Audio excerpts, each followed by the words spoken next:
മണിക്കൂറിൽ 185 കിലോമീറ്റർ വേഗത. Rocket propelled ഗ്രനേഡുകളും machine ഗണ്ണുകളും വഹിച്ച് സാറ്റലൈറ്റുകളുടെ കണ്ണുവെട്ടിച്ച് ഇറാനിയൻ തീരങ്ങളിലെ പാറക്കെട്ടുകളിൽ ആഴത്തിൽ കുഴിച്ചെടുത്ത ഗുഹകളിൽ നിന്ന് കുതിക്കുന്ന ലൈറ്റ് വെയ്റ്റ് സ്പീഡ് ബോട്ടുകൾ.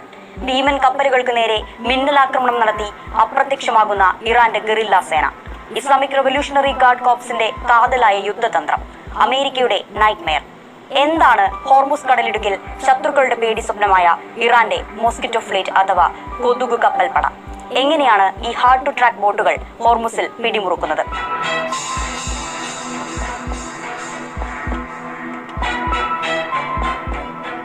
ഇറാന്റെ വലിയ യുദ്ധക്കപ്പലുകളിൽ ഭൂരിഭാഗവും നശിപ്പിച്ചുവെന്ന് US-ഉം ഇസ്രയേലും അവകാശപ്പെടുന്നതിനിടയിലാണ് IRGC-യുടെ വേഗമേറിയ ചെറു കപ്പൽ വ്യൂഹം ഹോർമുസ് കടലിടുക്കിൽ US കപ്പലുകൾക്ക് വലിയ വെല്ലുവിളി ഉയർത്തുന്നത്.